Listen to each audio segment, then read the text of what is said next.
اللہ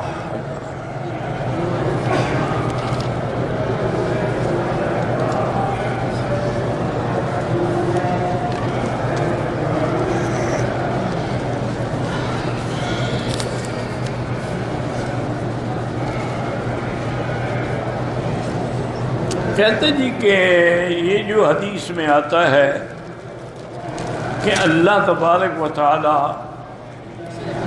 رات کے آخر حصے میں آسمان دنیا میں نزول اجلال فرماتے ہیں، تو کہتے ہیں کہ رات تو ہر جگہ نہیں ہوتی۔ پاکستان میں رات کا الگ وقت ہے، امریکہ میں الگ وقت ہے۔ وہ جو بھی اوقات، جو وقت جہاں ہوگا، اللہ کی ذات تو آسمان دنیا میں تشریف لائے گی، وہ وقت جہاں جہاں آتا جائے گا آتا جائے گا، اس میں کیا تکلیف ہے؟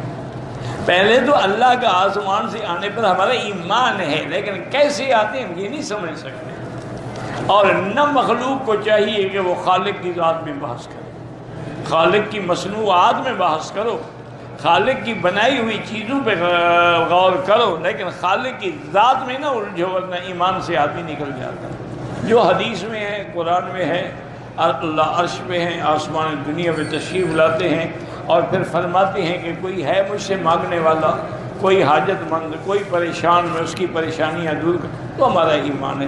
باقی اس وقت کہاں رات ہوگی کہاں نہیں ہوگی، تو لیلۃ القدر کیسے ہوتی ہے؟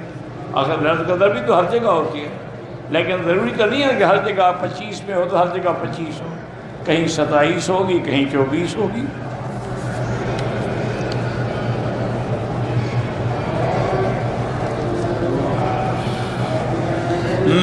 میں نے اگر نوکری کر کے اپنے پیسوں سے ایک گھر بنایا تو میرا یہ گھر میرے مرنے کے بعد ترکے کے طور پر تقسیم ہوگا، بالکل یہ آپ کی ملکیت ہے، آپ کے مرنے کے بعد یہ ترکہ ہے اور آپ کے تمام وارثوں کو ملے گا۔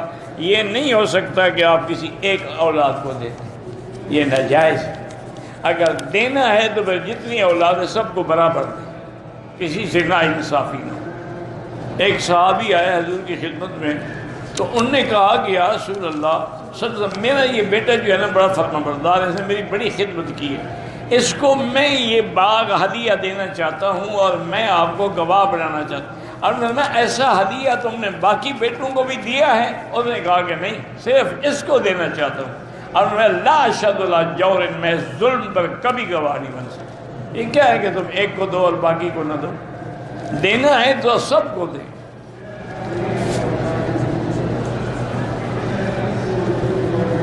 اگر کوئی کہے کہ مدینہ پاک میں میرا سلام عرض کریں، بالکل عرض کریں۔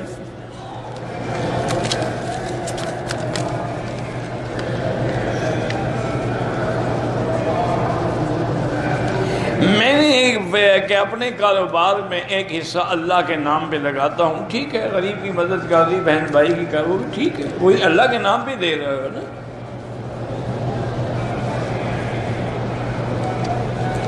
حدیث پاک میں مفہوم یہی ہے کہ قرآن پاک 3 دن میں ختم ہو، یہ معنی نہیں کہ اس سے کم میں بالکل نہ ہو، معنی یہ ہے تاکہ آدمی سمجھ سے، فہم سے ایک ایک لفظ کو پڑھ سکے۔ لیکن جن کو اللہ تبارک و تعالی نے توفیق دی ہے، جیسے امام شافعی رحمۃ اللہ علیہ رمضان شریف میں روزانہ ختم کرتے تھے، کوئی بات نہیں، وہ سمجھ کے پڑھتے تھے۔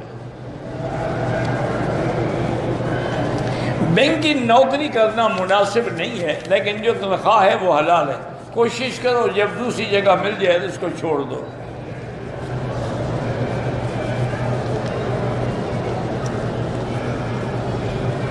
میرا اپنے ملک میں گھر نہیں ہے، 1 مہینے کی چھٹی پہ اگر جاؤں تو کبھی 2 دن 3 دن ایک بہن کے گھر، کبھی کسی کے گھر، بہرحال پھر آپ مسافر ہیں، نماز کا اثر پڑیں گے، کیونکہ کوئی گھر تو ہے ہی نہیں، ٹھکانہ تو ہے ہی نہیں۔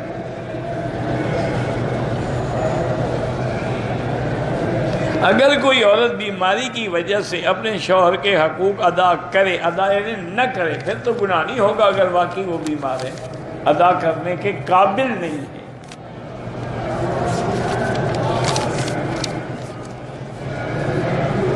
اگر کوئی خودکشی کرے، اس کی نماز جنازہ پڑھی جائے گی، وہ کافر تو نہیں ہے، گناہگار ہے۔ بہرحال گزارش یہ ہے کہ ہر ملک میں ایک فقہ ہے، جیسے کہ مصر میں امام شافعی کی فقہ ہے، اسی طرح حبشے کے اندر امام مالک کی فقہ ہے، اور یہاں امام احمد بن حنبل رحمۃ اللہ علیہ کی فقہ ہے۔ تو امام احمد بن حنبل رحمۃ اللہ علیہ کا مسلک یہ ہے کہ جو نمازیں جہری ہیں، یعنی فجر ہے، مغرب ہے، ان میں امام کے پیچھے فاتحہ نہ پڑھو۔ البتہ وہ سری میں قائل ہیں کہ اگر ظہر اور عصر ہے تو پڑھا جائے۔ امام ابو حنیفہ فرماتے ہیں کہ جہری ہو یا سری ہو، جب اللہ کے پیغمبر نے فرما دیا ہے کہ امام کا قرات جو ہے وہ مقتدی کی قرات ہے، تو بس امام کا پڑھنا کافی ہے۔ اب دیکھیں نا جی، آپ جمعہ پڑھتے ہیں، حدیث میں ہے کہ لا صلاۃ الا جمعۃ الا بالخطبۃ، جمعہ خطبے کے بغیر نہیں ہوتا۔ تو اب ہر آدمی آپ کا خطبہ پڑھتا ہے، تو پھر تو جمعہ نہ ہوا نا آپ کا، کیونکہ حدیث تو یہ کہہ رہی ہے کہ جمعہ کے بغیر، خطبے کے بغیر جمعہ ہوتا ہے، تو خطبہ تو صرف امام پڑھتا ہے۔ اچھا، بلکہ ایک آدمی نے خطبہ سنا ہی نہیں ہے، وہ امام کھڑا ہوا نماز میں مل گیا، تب بھی اس کا جمعہ ہے۔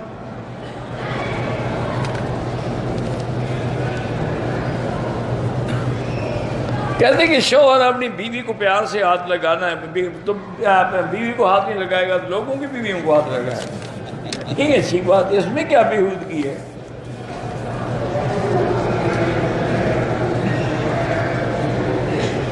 اگر شوہر بیوی کو گندی گالیاں دیتا ہو تو وہ اس کا مطلب ہے کہ مومن کی یہ شان نہیں ہے۔ المومن لا یکون فاحشا ولا متفحشا ولا بدی، حضور نے فرمایا ایمان والا جو ہے وہ کبھی بدہودہ بات نہیں کرتا، گندی گالیاں نہیں دی، منافق کی علامت۔ اس کو کہو توبہ کرے۔ خدا حافظ کہو یا اللہ حافظ کہو، معنی ایک ہے، خدا ترجمہ ہے اس کا۔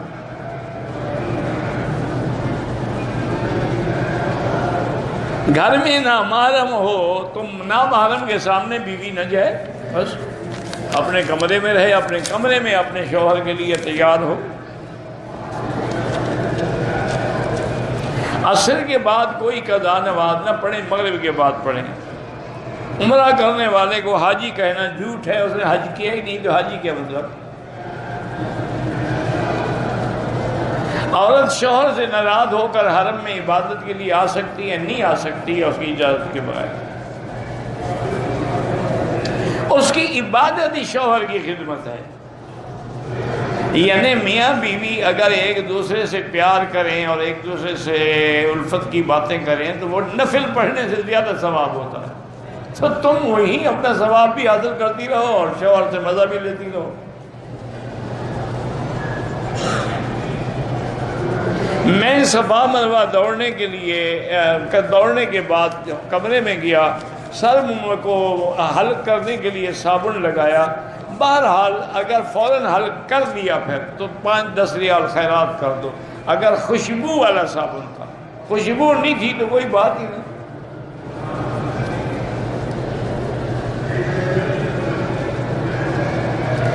دو عورتوں نے اکٹھا عمرہ کیا، ایک نے دوسری عورت کے بال کاٹے، اگر دونوں طواف کر چکی تھیں، صفا مروہ دوڑ چکی تھیں، ایک دوسرے کے بال کاٹنا جائز۔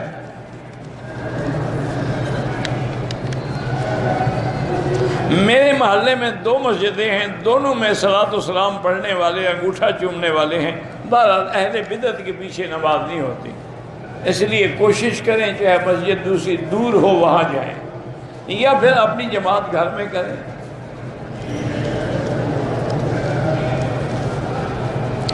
میں حافظ قرآن ہوں، کیا میں اپنی منزل اپنی بیوی کو سنا سکتا ہوں؟ کیوں نہیں سنا سکتے؟ استاد بن جائے گی تو تیری ماں باپ بن جائیں گے، کیوں نہیں سنا سکتے ہو بھائی؟ باقی باتیں سنا سکتے ہو، قرآن نہیں سنا سکتے۔ لوگوں کا خیال ہے نا جس سے ہم پڑھتے ہیں تو استاد تو باپ ہو گیا، تو اب جو اس کو ہم قرآن سنائیں گے تو استاد بن گئی، وہ بھی میری ماں بن گئی۔ نہیں بنتی جناب، سنائیں آپ اس کو۔ ایک آدمی بیمار ہے السر کے، اللہ شفا عطا فرمائے، مسجد جیرانہ سے عمرہ کر سکتے ہیں؟ کر سکتے ہیں۔ دوران طواف قرآن پڑھ سکتے ہیں؟ پڑھ سکتے ہیں۔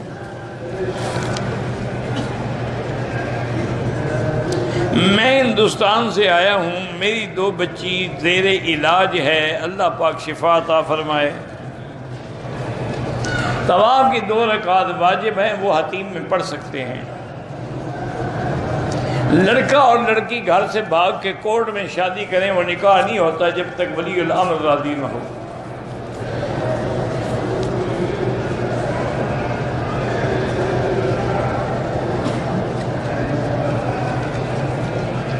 ہم یا ہمارے بچے جب واش روم میں جاتے ہیں تو ہمارے واش روم میں مینڈک آ جاتے ہیں اور گھر والے بیمار ہو جاتے ہیں، تو آپ سورۃ البقرہ پانی پہ دم کریں اور سارے گھر میں پھینکیں، سارے گھر میں ڈالیں، اندر باہر ہر جگہ حمام، تو انشاءاللہ پھر شیطانی اثرات نہیں ہوں گے۔ دوران طواف نظر نیچے رکھیں، کعبے کو نہ دیکھیں۔ نماز کے دوران اگر عورت آگے گزر جائے تو نماز نہیں ٹوٹتی۔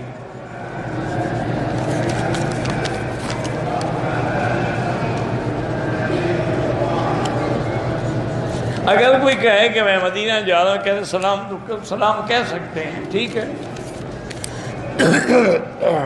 مرد انگوٹھی چاندی کی پہن سکتا ہے 3 ساڑھے 3 ماشے تک، اس میں ہیرا یا اور کوئی پتھر جو مرضی ہے پتھر پہن سکتا ہے۔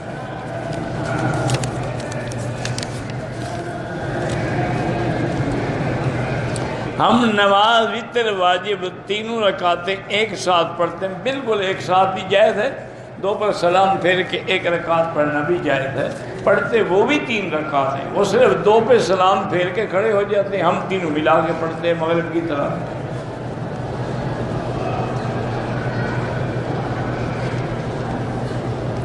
میں نے طائف سے احرام باندھا، میں نے طواف شروع کیا، 4 چکر لگانے کے بعد مجھے خیال آیا کہ میں نے رمل نہیں کیا، میں نے پھر دوبارہ، تو کوئی ضرورت نہیں تھی، بہرحال آپ نے دوبارہ کر دیا، اچھا ہو گیا۔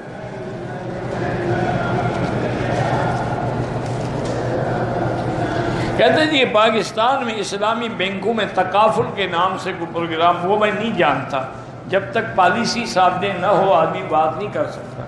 اگر وہ اسلامی بینک ہے تو انشاءاللہ وہ ٹھیک ہوگا۔ مسواک کرنے کا طریقہ یوں بھی کر سکتے ہیں، یوں بھی کر سکتے ہیں۔ بہرحال لوگ نمازی کے آگے گزر جاتے ہیں، مجبوری ہے، رش ہے، بہرحال کوشش کریں گے سجدے کی جگہ سے دور ہو کے گزر جائیں۔ حیض 3 دن سے کم یا 3 دن سے زیادہ، یہ بات نہیں ہے، ہر عورت کی ایک عادت ہے، 3 دن بھی ہے، 6 دن بھی ہے، 8 دن بھی ہے، تو جتنی آپ کی عادت ہے وہ پوری ہونے کے بعد جب تسلی ہو جائے کہ بلیڈنگ بند ہو گئی ہے تو غسل کر کے پھر آپ نماز پڑھ سکتی ہیں۔ جب تک عادت کے دن پورے نہ ہوں، چاہے خون نہ بھی آ رہا ہو، پھر بھی نماز نہیں پڑھ سکتی۔ اگر مکے میں ہم رہ رہے ہیں، اب اگر ہم عمرہ کرنا چاہیں تو آپ کی مرضی ہے، طائف سے جا کے کریں، جیرانہ سے کریں، مسجد عائشہ سے کریں، جہاں سے مرضی آئے گا۔ دارالعلوم کنتھاریہ کے طلباء اور اساتذہ آپ کو سلام کہہ رہے تھے، وعلیہم السلام، اللہ ان کو جزائے خیر دے۔ 3 طلاقیں اکٹھی دی جائیں تو 3 ہی ہوتی ہیں، تمام ائمہ 4 کے نزدیک 3 ہیں، 1 ہے۔ وضو خانے میں وضو، جوتے کے ساتھ وضو کرنا ٹھیک ہے، کوئی بات نہیں۔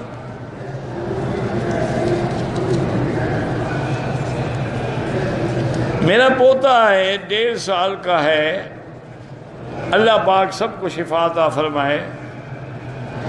حرم کی حالت، حیض کی حالت میں حرم کے اندر عورت نہیں آ سکتی، باہر میدان میں بیٹھ سکتی ہے۔ بہرحال میں نے یہ عرض کیا نا کہ سود والے بینک کی نوکری نہ کریں، اگر ہے تو دوسری تلاش کریں، جب مل جائے تو چھوڑ دیں۔ مدینے سے مکے آنا ہو تو احرام کہاں سے باندھیں؟ مدینے سے، وہی میقات ہے ذوالحلیفہ۔ میرے بھائی کی بیوی 8 مہینے سے اپنی ماں کے گھر واپس نہیں آ رہی ہے، بہرحال کوشش کریں رشتہ داروں کے ذریعے صلح کرنے کی، اسے راضی کرنے کی، اور اگر بالکل ناچاکی ہے، حد ہے، راضی نہیں ہو سکتی تو پھر طلاق دے سکتے ہیں۔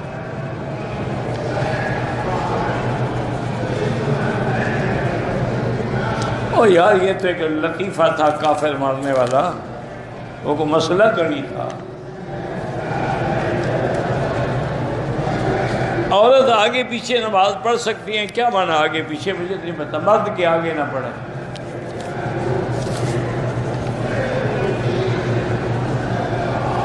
بار بار بیت اللہ کی عبادت جیسی اور عبادت کیا ہے؟ اللہ نصیب کرے، ورنہ پھر تو قرآن پاک کی تلاوت کریں، رات کو تہجد پڑھیں، دن میں اشراق پڑھیں، اوابین پڑھیں، اللہ کے ذکر کی کثرت رکھیں۔ واللہ اعلم۔ ربنا تقبل منا انک انت السمیع العلیم وتب علینا انک انت التواب الرحیم۔ یا حی یا قیوم برحمتک استغیث، یا حی یا قیوم یا ذی الجلال والاکرام۔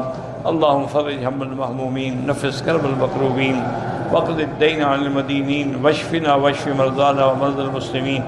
اللہم اجعل لنا وللمسلمین من کل ہم فرجا ومن کل ضیق مخرجا ومن کل بلاء عافیہ۔ یا اللہ بیماروں کو شفا عطا فرما، بے حیاؤں کو حیا عطا فرما، بے اولادوں کو اولاد عطا فرما۔ یا اللہ جن کے گھروں میں بچی ہیں ان کے رشتے آسان فرما۔ یا اللہ اس بلد الامین کو قیامت تک ہر فتنے سے محفوظ فرما۔ یا اللہ پورے عالم میں مساجد اور مدارس کی حفاظت فرما، دین کے کام کرنے والوں کی حفاظت فرما، علماء کی حفاظت فرما۔ یا ارحم الراحمین، مسلمان کشمیر میں ہیں، فلسطین میں ہیں، حلب میں ہیں، شام میں ہیں، ہند میں ہیں، عرب میں ہیں، عجم میں ہیں، افغان میں ہیں، ان کی جان مال آبرو عزت کی حفاظت فرما۔ وصلی اللہ تعالی علی خیر خلقہ سیدنا محمد و آلہ وصحبہ اجمعین برحمتک یا ارحم الراحمین۔ اللہم صلی علی سیدنا محمد و علی آل سیدنا محمد و بارک وسلم۔